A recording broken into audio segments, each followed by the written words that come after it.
محمد عمر عبدي عيد كلام مرشح ما جرتا والله فدي واي هاي هذا وعد أقول فد مرشح نما ماير نما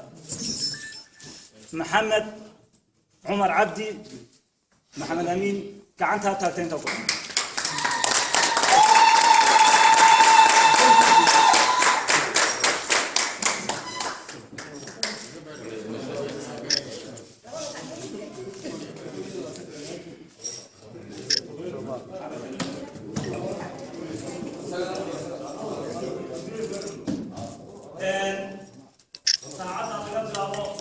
xubnood oo runtii madashan fadhiya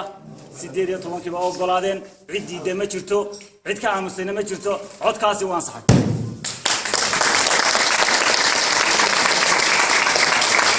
waxaan hadda ku soo dhaweynayaa barasaabka gobolka